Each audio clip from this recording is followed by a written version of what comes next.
Ladies and gentlemen, this survey that we're seeing on the screen over here, it's been a bit of a long time coming, because chances are when the version launched, you probably missed this thing when you were clicking claim all to get all of the asteroid rewards and compensation right for maintenance. But it actually turns out that Wuthering Waves has a special survey that was given out to the player base right for the release of 3.0.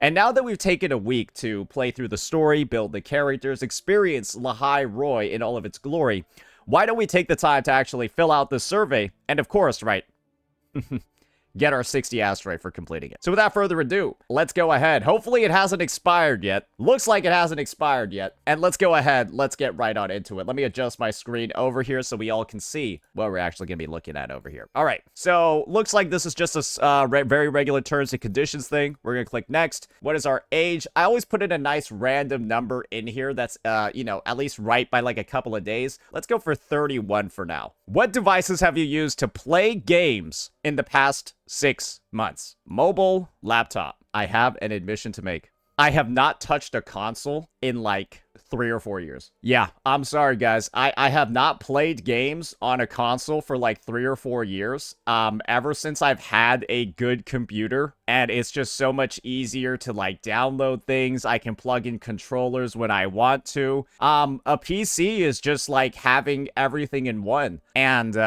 yeah, I don't really think there's any other. Once you have one, there's no reason to have a console anymore other than for console exclusives. But those aren't enough to get me to buy a fucking $500 thing when I already have one that works. So yeah, just those two. Apart from Wuthering Waves, which of the following game genres do you mainly play on PC or console? Okay, I think that this is a very, very, very interesting question. What I imagine that this is geared around is potentially designing either alternative game modes or mini games in the context of new events in Wuthering Waves, but actually looking in to make sure that it's stuff that players of the game actually play. I really actually like seeing a question like this at the start of the version, knowing, right, that they're going to have a mix of like casual events and stuff like that. If we have more stuff like peaks of prestige, right, if we have more stuff that people actually enjoy, for example, like a roguelike mode in Wuwa, once again, that's I don't know, maybe it's just a roguelike, but it's like based off of, maybe it's like a Peaks of Prestige roguelike. That'd be fucking sick. You like build decks in Peaks of Prestige, you get like a couple of cards at the time, you're building out decks like Hearthstone Arena,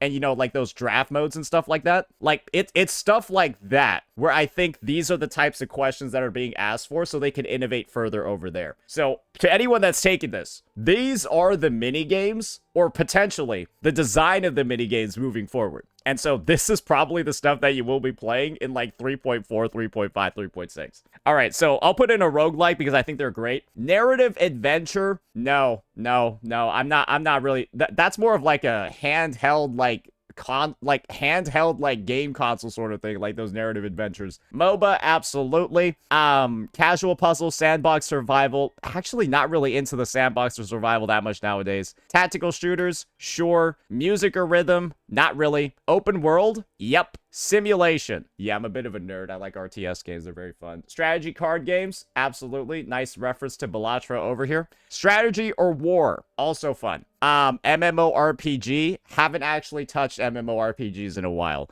Puzzle or adventures. No. Action RPGs. Yes. This question can only choose 7 at most. Oh my gosh. Oh, I play a lot of these though. Oh, okay. I'm gonna take off the ones that I haven't played in a while then, and put the ones that I'm up to date with. Okay, open world, MOBA, roguelike, strategy or war, non-action RPGs, sports or racing, fighting. Yeah, I don't play any of this. I don't play any of this other shit. Okay, all right. Let's take off simulation and put on action RPG then. Okay, looks pretty normal to me. Looks pretty good there. Apart from Wuthering Waves, which types of games do you play on mobile devices? Oh, shit. Well. I don't really play games on mobile. I guess the only thing that counts is like woo-wah when I'm desperately doing dailies. Yeah, when I'm too lazy to turn the computer on and I need to do my daily. Yeah, that's what it's for. Sorry, I don't like playing games on mobile. Which of the following mobile games have you played extensively? Okay, I played Honkai Star Rail extensively. I would say I played Duet Night Abyss extensively. What else? I played Where Winds Meet extensively. Genshin Impact as well. Where else? Epic 7, nope. Arc Knights, nope. Girls Frontline 2, not really. Punishing Grey Raven, I played it extensively. ZZZ, I have. And the rest of these, I played HI3. No, these are the main ones. Yeah, I think these are, this is the main one, yeah. Uma Musume didn't let me play it, so I would count it if I could. I've tried installing it like 17 times, it just doesn't work. Which of these games have you played in the past month? Games that you've played over 30 minutes per week. If none apply, skip this question. I think it has to be those three, right? I think it has to be those three. I guess you could count Zenless Zone 0, but these three? Nah, not really. Nope. But yeah, over the past month, yeah, those three. Over the past 6 months, what percentage did your time spent playing Woo-Wah every month account for in the following categories? I think you're just supposed to put like the percentage amount. So Woo-Wah is 100%, right? Woo-Wah is 100% of my mobile time. My mobile time is like 5 minutes a month. There you go.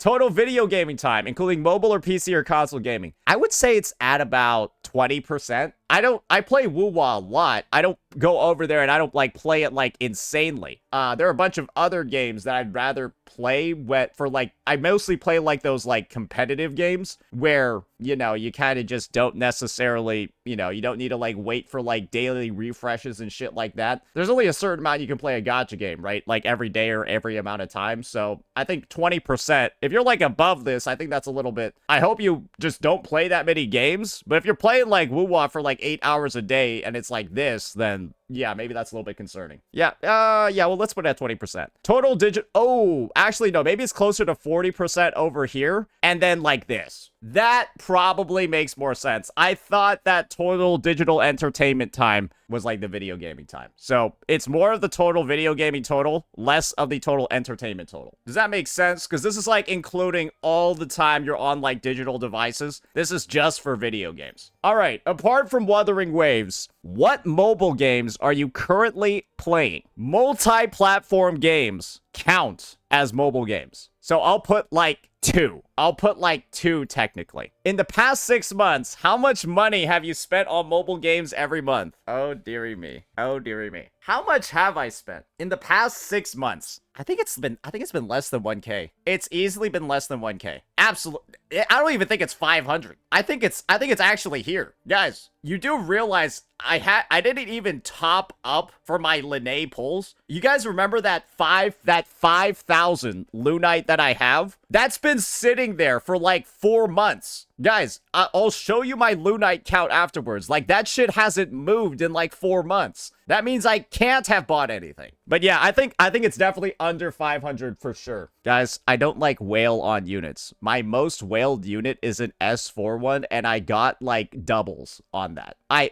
have like all S0R1 units.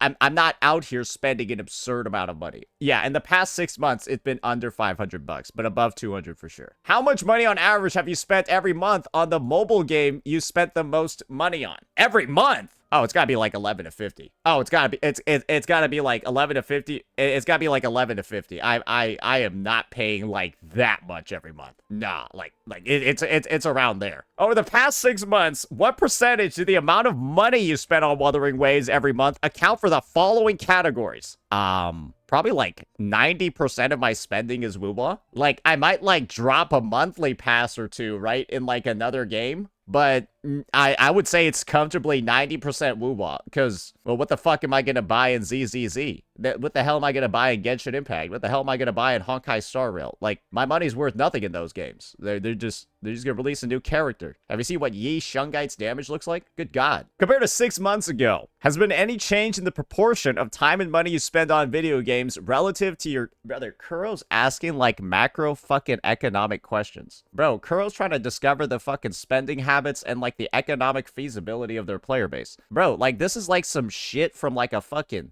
If you went to college, you know what this is for. They're like studying they're studying the demographic right now. All right, so yeah, compared to 6 months ago, has there been any change? Significantly decreased, slightly decreased, about the same, more. Change in proportion of time spent on video games. More or less time. So this is what I'm going to do. I'm not going to answer this from the personal point of view. I'm not going to give my answer to the question, but I will give what I think is my macroeconomical answer to the question. So, as we all know, the world is kind of undergoing a bit of a recession right now. And I think the fact that we're undergoing a bit of a global recession is one of the big reasons for why Kuro's even asking questions like this in the first place. Because one thing is true. Spending in pretty much every single place has gone down. And spending in gacha games specifically has also gone down quite a bit compared to last year. And it's very simple, right? People have less money to spend on things. However, this is the flip side. I'm pretty sure it's actually like this. Significantly increased in the amount of time spent on video games, while there's a significant decrease in the amount of money spent. Because you want to know what kinds of entertainment, what kinds of leisure people look for when the economy isn't good? Stuff that's free or very, very, very low cost. And gaming as an entertainment medium has the potential to be some of the cheapest, right? Some of the cheapest entertainment a person can have. You can have fun in any gacha game, right? You just have more fun in some rather than others, being completely free to play and not spending any money at all on the game, right? That is something that everybody can understand. You can certainly have more fun if you do spend more, but the idea is, I think players are spending a lot more time on video games, but they're not spending as much money because people just don't have money and playing the games is free. And that's pretty much it. I think this is reflective of what's going on in the space right now. And is that very surprising? Probably not. And you know what this means? I'm not entirely sure, but there's something kind of like in the back of my mind where when a developer asks questions like this, I'm wondering why they're asking this question and what they plan on doing with the information. Theoretically, if they were to get the information right, that people just don't have that much money anymore, but they do have a lot of time to spend on the game, then I don't know, right? Maybe we get, because Kuro realizes everyone's fucking poor right now, we get a free Zhangli Yao. That's just a crackpot theory, right? But I can definitely imagine, right, where if the player base or if the developers get the data, yeah, nobody just has like any money for anything, so it kind of like doesn't matter what you put in. It's not gonna sell that much because everyone's just broke right now. Maybe it changes how they plan on, like, I don't know, adjusting things moving forward in the development. That's the only reason I could imagine why they're asking a question like this, because like, why else? They need to find out how much players are willing to spend. So yeah, maybe it's a free unit, maybe it's more freebies, maybe it's like Kuro, right? He's like, okay, yeah, everyone's broke, let's throw them a bit of a bone. Who knows, right? Who knows? But all I know is that this is a very interesting question. I'm excited to see where it goes. All right, which of the following mobile games are you interested in or following? Nexus Anima? God no. Silver Palace? Hell yes. Arknight's Enfield? We'll see. This is the part about Enfield that really just confuses me. It felt like everybody only got beta access for like one day, because that's what it felt like. Like, it felt like it was like talked about for one day and then everyone just moved on. It was just like, we were good. That's what it felt like, right? Enfield was like in the spotlight for like one day and then it disappeared. Like, I saw no more videos on it, no more streams on it, like nothing. There was like maybe one or two people. So we'll see. We'll see. Wang Yu, I don't know what that is. I don't know what any of these are. Azure Premilia? We'll see. The character designs in that game are a little bit interesting. Varsapura. I'm good, bro. Ananta. Yep. Petit Planet. Nope. Honor of Kings World. I actually heard this one is good, but it's like, I have no idea what it is. Virtual Circle. NTE. Should I just put I'll just put NTE and Azure Premilia for the, just because I don't know what anything else is, and I am not putting any Hoyo games after I see what they did to ZZZ. Oh, fuck me. Okay, this is quite a question. All right, I'll move myself over here. What do you look for when playing video games? Challenges. Challenges are fun. Exploration. Discovering hidden content. I'm not gonna lie. I don't like exploration that much anymore. Yeah, I don't. Yeah, I don't. It was like cool when I was like younger and I had more stuff to see. I'm gonna be real now. I feel like exploration is something when you just get older, you're just like kind of done with it. I'm gonna be real. I don't know very many. Like, I'm just trying to imagine somebody that's like 35 years old and they're like playing Legend of. I don't know if they'd be into it, right? But if you're like 10, fuck yeah, right? Like, everything's cool when you're 10. But I think legitimately, I think somebody in chat said it best. After Elden Ring, I'm gonna be after like Elden Ring, I have more fun in Elden Ring on my second playthrough where I know where everything is. Does that make sense? I have more fun on my second playthrough, second or third or fourth playthrough of Elden Ring where I know where everything is. That alone to me is kind of like, yeah, exploration is not really the fun part for me. It's like the builds, the trying out the stuff, like, you know what I mean. I think that's pretty self-explanatory. Visuals. Everyone likes good looking stuff. In-game socializing. I mainly like it just to like have fun and like kind of grief people in the co-op modes. Like one of my favorite things to do, right, is like in the co-op holograms was to like direct an attack at my teammate. Like, I knew it was locked onto me and I would like dodge into somebody. When I knew I could like revive them, but like that's like part of the fun, right? It's like stuff like that. Leveling, growing stronger by leveling up weapons or characters. I think everyone likes progression. World building. Yes, of course. Sound and music. Yeah. Immersion. Yes. Collection. I like collection when the rewards are very small. I don't like collection when it feels like it's like necessary to progress. You want to know one of the worst things in the game to me? I'll tell you one thing that made me really frustrated with collection. Where wins meets passive gear stat requirements. Brother, at some point, I had to go, like, collect a bunch of fucking dragonflies to put on my equipment. That pissed me off. I had to spend 30 minutes collecting fucking butterflies in the overworld to put on my chest gear. I'm not fucking joking. That was necessary. So, when, like, collection of, like, monotonous things that you, like, kind of don't give a fuck about is, like, required to, like, play the game, I hate that. Like, Where Winds Meet has literal mint picking in it. Like, I'm not even joking, guys. It's like the constitution stats and like the agility and like the concentration and shit. You need that. It's oddities. And you need those to equip your fucking gear. I don't like that. Relaxation. Casual, simple gameplay. If I wanted relaxation, I don't fucking know. Turn off my PC, go light a candle and read a fucking book. There's other mediums for that. I'm here to play a game. And game, not go relax. I would go do something else if I wanted. Characterization. Characters, personalities, and backstories. This question can only choose 7? Fuck! Oh, this is a hard one. Oh, we about to be out here taking 30 minutes. How you only gonna choose 7? You tell me I can only choose 7 out of these? Oh, Lord. Okay, I'm just gonna unselect all of them. All right, let's just look through and priority items. Let's go for the bottom down. Gameplay freedom. Yes. Strategy. Yes. Story. Yes. In combat. Yeah. Oh, we're just doing the same thing over again. Fuck, it's just, what a dog shit format. I'm sorry, bro. I don't know how anyone answered this shit. This shit's hella hard. Like, you want all of these in a game. You want, like, all of these in a game. Fuck it, I'll choose those 3. I don't know what else to do, right? Like, you can't even blame me. I think all of these are important. I think some of them are way less important than others, but I guess I'll say that these are, like, the essentials. I don't fucking know. Like, this one's hard, man. This one's crazy. Other, please, I'm good, bro. I don't even think anyone needs to answer other. They put everything in there. Which of the above elements are you satisfied with in Wuwa? That's all the stuff that I selected. I don't feel that great about the strategy in the game. I think it's a little bit too easy to, like, formulate teams. I think it's relatively brainless. I think there's strategy in the combat, but the strategy in the team formulation, it's almost like the opposite of the Genshin issue. The Genshin issue is that team building is like fucking work, like writing a PhD thesis in Genshin. It's team building. And then playing the game is like you're on a fucking tricycle. In Wuwa, building teams is like you're on a tricycle. The basic attack amp goes with the basic attack damage dealer.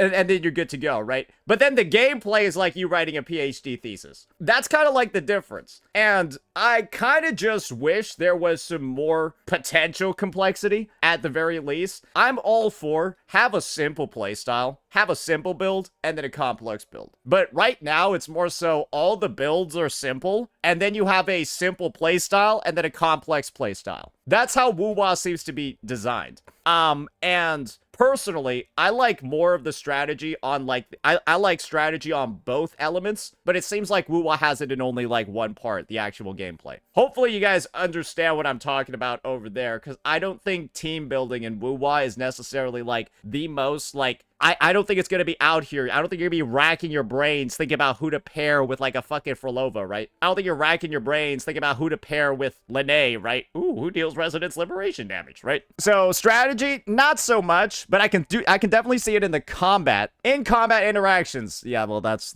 why I put that one, right? Sound and music, of course. Story. I think the story overall, like the premise, the overarching lore, it's gripping, right? There's a reason why the main... Guys, think about it this way. The main complaints about every Wuwa quest nowadays boils down into they don't feel related enough to the main plot. Or there's not enough people in the main plot. That's just basically saying everyone likes the general main plot. I don't really know what else, right? Like, everyone's complaining. The main complaints originate from when they feel like that main plot isn't like either being respected or given enough time. I think that's pretty self-explanatory. Visuals. What else can I say? World building. Yes. Gameplay freedom. I can explore the game world freely. Yeah, I don't have to pay $300 for a motorcycle. But yeah, so yeah, I think Wuwa does all of these except for this one. Which of these gameplay elements do you value the most? I think it's in-combat interactions. Yeah, I think it's in-combat interactions simply due to the fact that it adds a roguelike element to every fight. From the perspective of, you're never ever going to get like a one-to-one like perfect run unless you're like, you know, inputting in your rotations like a machine. Right? And I think part of it is the fact that, yeah, you're gonna get something different pretty much every time you fight, and there's like different ways to approach like how you're like even timing together your rotations, how you're swapping when you're building up concerto and doing all of that. It gives you a lot of room to just, I don't know, kind of like experiment when you're actually in the gameplay. And one of the most fun things I think about a new character release is going ahead and just seeing, okay, what moves are like cancelable? What moves can you like sort of shortcut by like inputting in another action? It's stuff like that. Knowing that there's a new character released every, you know, couple of weeks, it inherently keeps the game fresh and new. And that's one of the big draws of a live service game, right? Specifically a gacha. It's the fact that reliably, pretty reliably, every 3 weeks, you'll get introduced to a new mechanic or a new character or a new something that's going to dramatically change how you play the game. And that's why Wuwa's kits being so much more in-depth, mechanically complex than other titles, that's why that's so important. So yeah, I'll call it in-combat interactions. All right, excluding Wuthering Waves, what game do you think has the best performance in terms of in-combat interactions? Ooh. Guys, it probably has to be Elden Ring. Think about all the people saying Sekiro. Guys, the main thing about Sekiro is that you got the parries, right? And the timing. Elden Ring has the parries and the timing, and then it also has, like, status effects. It also has, like, the dodging. Elden Ring basically has, like, everything all the other games have and more. You guys do realize that, right? It's got, like, except, like, the fucking prosthetic arm, okay? I guess that's the bonus that Sekiro has. But yeah, you got parries in Elden Ring. You got, like, the weapon arts. You got, like, all that shit. Then you have the weapon switching, too, where you can, like, chain together moves from switching weapons. Oh, did we forget that that's a thing in Elden Ring too? You can, I don't know, L2 weapon art, do like a swing, and then switch your offhand, and then follow up with like a range slash from like a sword.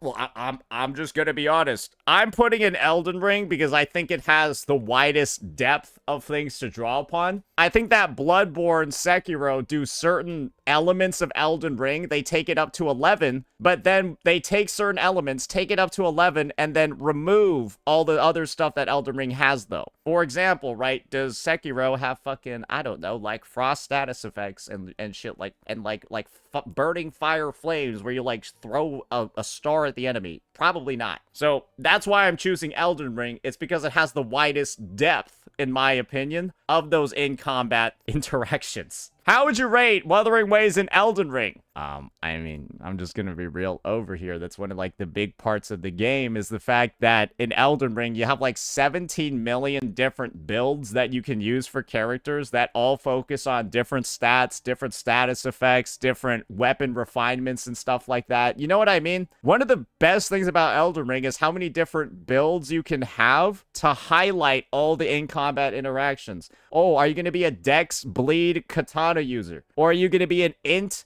faith scaling fire person? Or are you gonna cosplay Virgil and go Dex int on the fucking moonlit thing sword? Or are you gonna go double great swords, dual wield 2 great swords and spam jump attacks? How does that all work without the in-combat interactions that the game has? Okay, Wuthering Waves. I'll say in comparison to out to Elden Ring, I think Wuwa is a neutral. If I were to put Genshin on here, it would be very dissatisfied to somewhat dissatisfied.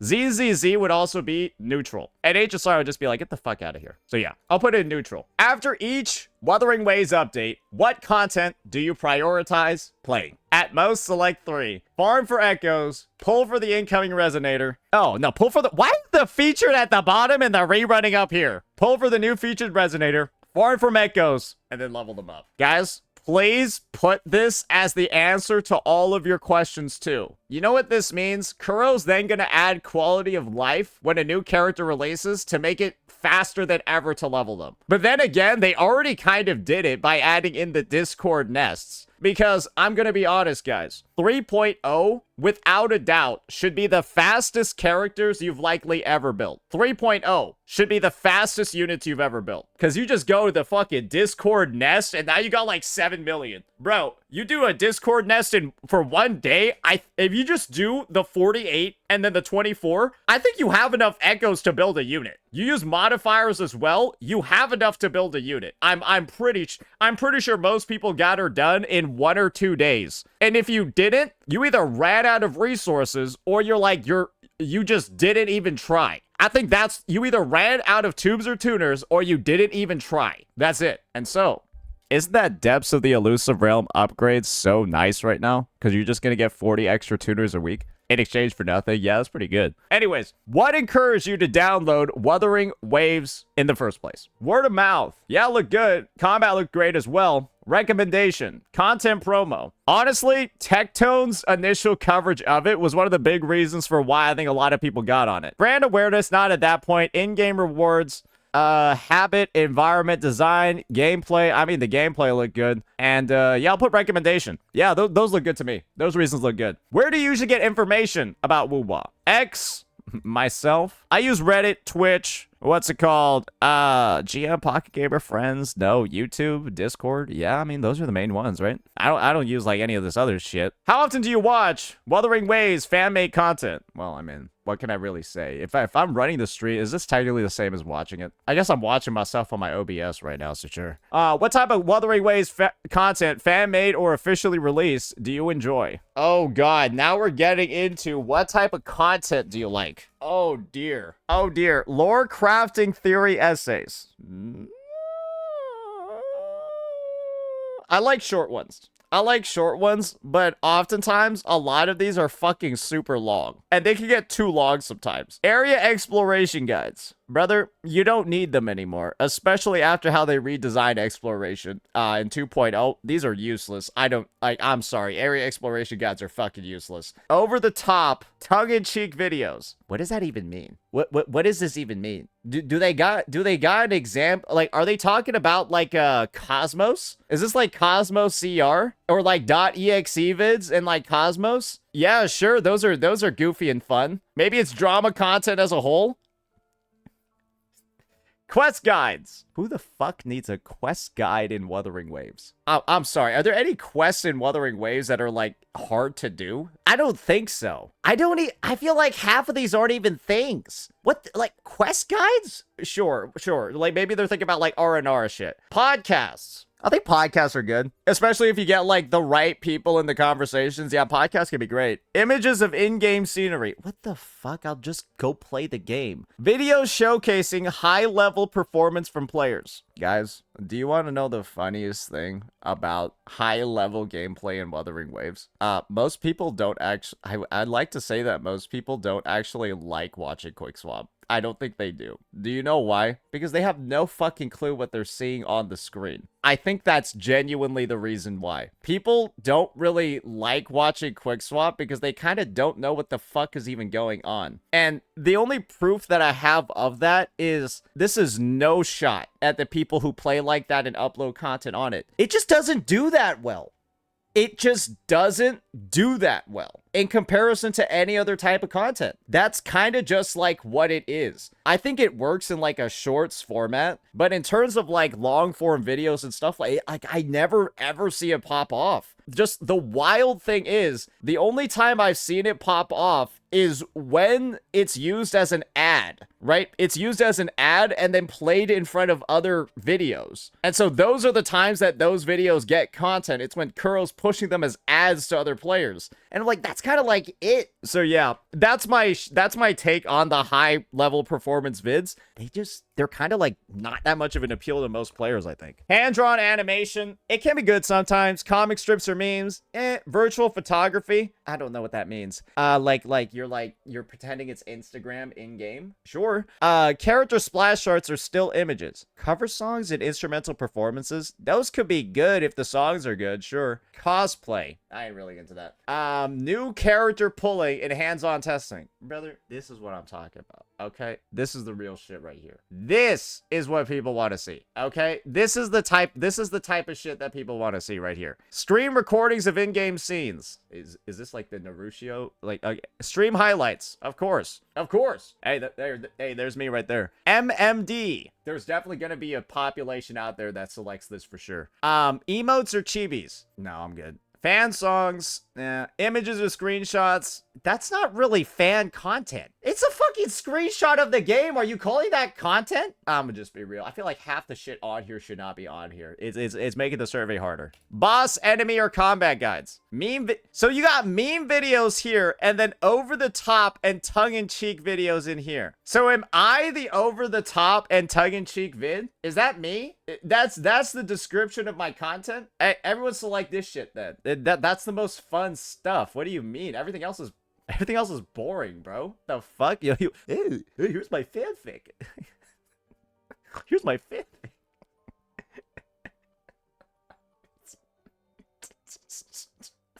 Here's my fanfic.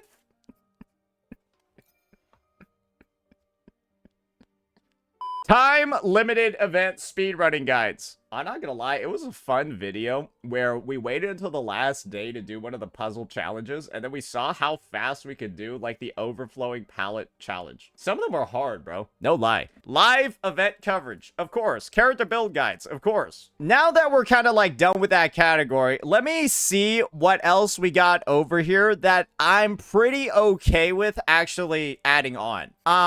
Cover songs and instrumentals, character splash arts or stills, No, I think this is really it. I think this is the main things. Yeah. I'm just surprised that, like, categories like these are, like, at the end, and then you got all this other shit at the front. Hey, it is what it is. I don't even know why Kuro's asking this question. Do you want to know why? Because you could just find out the answer by going onto fucking YouTube and seeing what has the most views. Oh wait, there's a problem with that. And let me show you what the major fatal flaw is. I think Kuro might have fucked themselves. You want to know why? Let me explain to you why I think they might have fucked themselves. I uploaded this video over here talking about how they messed up, because one of the things that they're doing, right? One of the things that Kuro's actively doing is they're pushing up the views on videos, right? They're basically either playing these videos as ads at the start of other videos, doing stuff like that, right? To essentially artificially inflate the view numbers so that people look like they're more successful, they're getting more views. And unfortunately, when you do this, I'm not blaming the CCs at all, by the way, right? I think this is just entirely done by Kuro. When you're at like 58k views, 800 likes, right? That's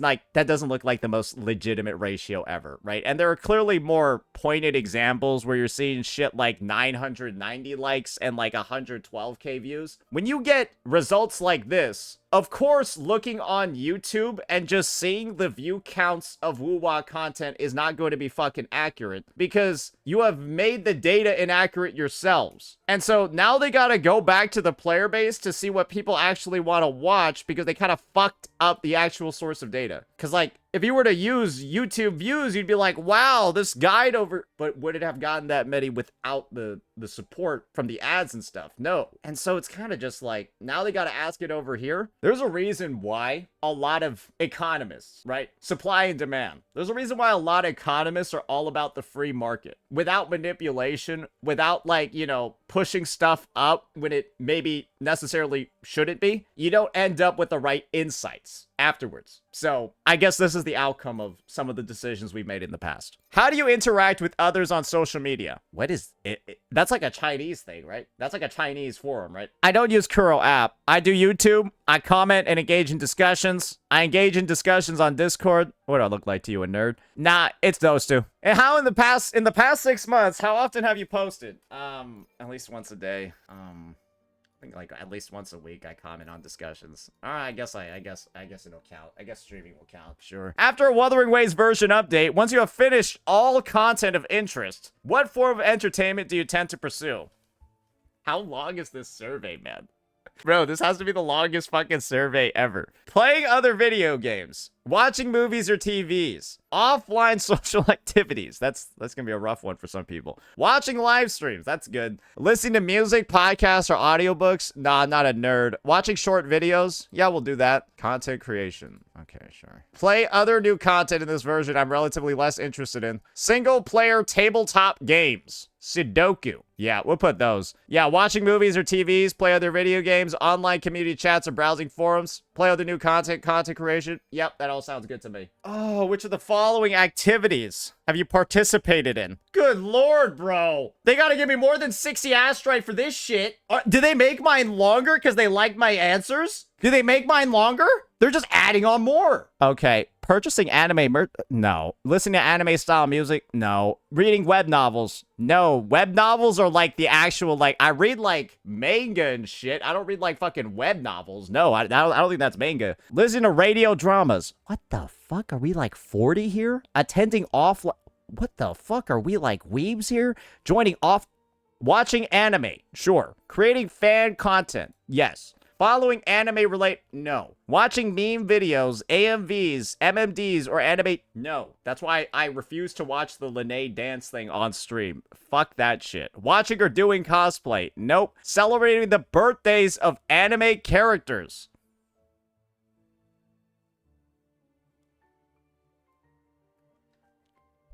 Sorry, let me just...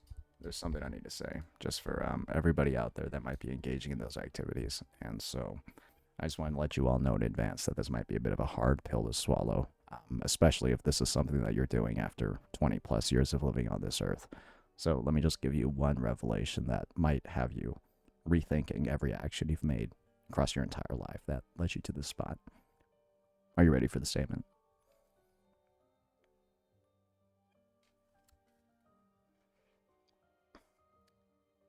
She's not real!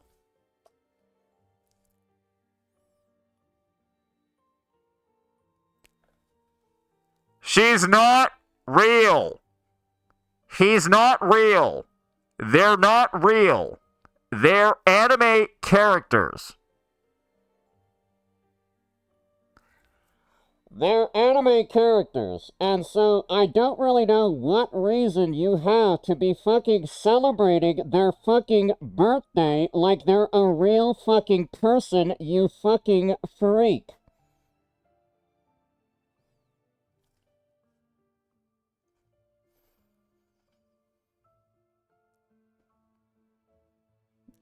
I don't really mean this in the way that it's like awful if you do that.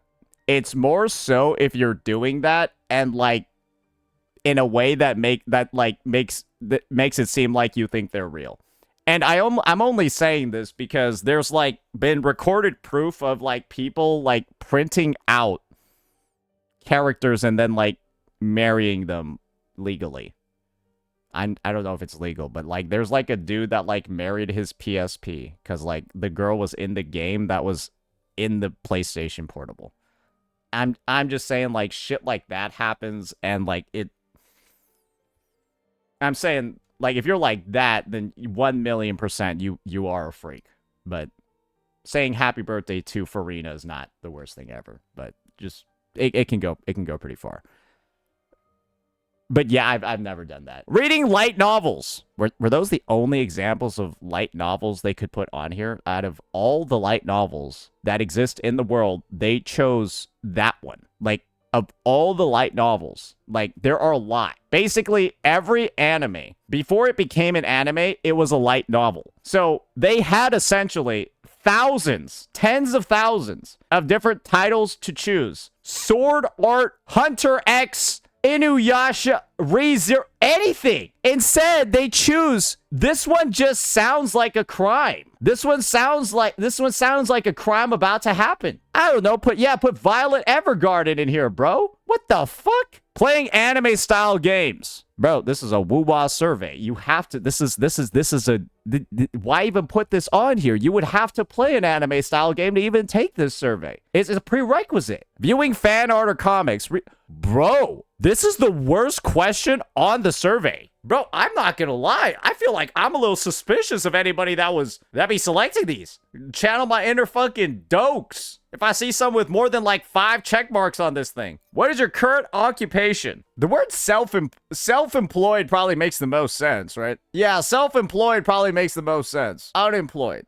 Guys, I have literal tax documents. You can't have tax documents unless you're employed. You can't be both unemployed and have tax documents from income. The two are mutually exclusive. They're literally mutually exclusive. What is your gender? Do you have any other suggestions or feedback? Yo, if the survey gonna be this thick, you better learn how to split it or give some extra rewards. Because god damn, this thing was massive, brother. That's all I'll say. I think it was a good survey overall, but holy fuck, that was long. And it was like difficult to actually fill out the questions because you had like that 7 selection limit and like 700 options. And the thing is that I don't even think I took this survey in like a long format. Sure, I explained a couple of things in my thought process here and there, but in general, I just think it was a long survey to actually make decisions on. Overall, I think the questions asked were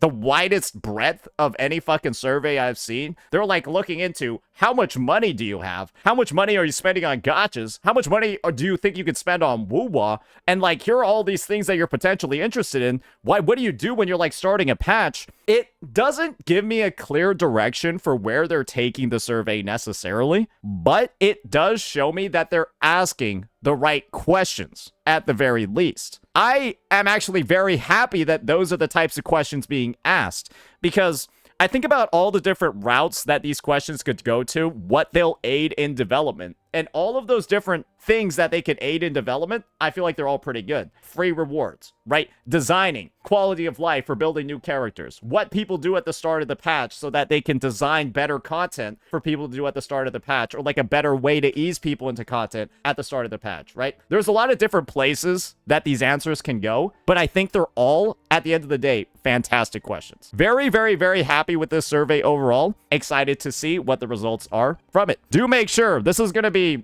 hopefully we can upload this video before the survey goes offline. But as you can see over here, this thing's getting automatically deleted in 9 hours on my end. But at least we did get it in before the new year, at least in America. That'll be it for this one, ladies and gentlemen. Let me know what you all thought. Peace out.